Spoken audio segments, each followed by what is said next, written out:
All right, get this in here, see if we can focus this. Yep, steel 461. A friend of mine has a shop here, and he was kind of overwhelmed, and it's a tree service saws.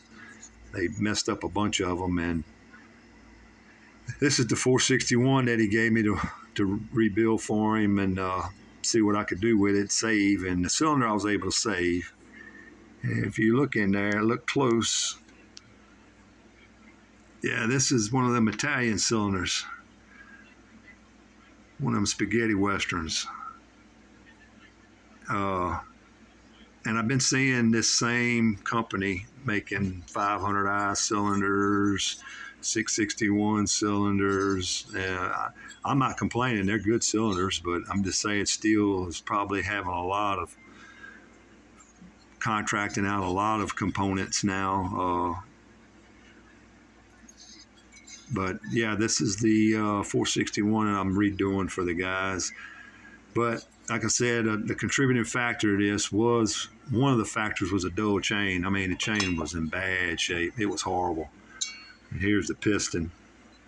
It cooked it pretty good, but something else I found, see that intake side? They did some modification on this saw. On the intake timing. And also they neglected to pull the limiters out the carburetor. So you couldn't even really properly tune the saw with them limiters still in the carburetor. So that was another contributing factor, I think. So now I pulled the limiters out. I got a new piston coming, new rings, got some cable rings coming, and new crank bearings. The crank bearings were kind of noisy. But yeah, I kind of opened up the lower transfer a little bit. Just easy little stuff here. Kind of opened up the lower transfer a little bit. I'm going to probably square it off a little more.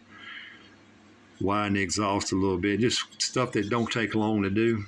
And we're going to throw it back together for him. Get him back to work. My buddy's got 3 of them in his shop he's redoing right now. And this is the 4th one. But yeah, he's going to try to find out, who had done this, just curiosity, who had sent this saw off to and who had done it. But we're going to get her going again. And the transfer came out of there pretty easy. It wasn't too bad. I worked on it for a couple of hours and got her smooth as silk. But I guess one of the little tricks, and probably a lot of y'all know about it, is take that Scotch-Brite pad and you put it over there and you take your drill like this and you just push it down in there and spin it up and down, up and down. You hone it in with this and it comes out real pretty. It makes it smooth and it works out really well. So just something I'm going to pass along to y'all. These are good saws. These 461s, to me, if I was cutting wood for a living and running saw all day, every day, I think this would be my saw.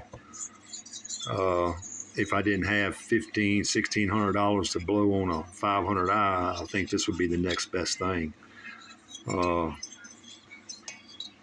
Good saw, lightweight, runs good. But yep, 461, getting some repairs.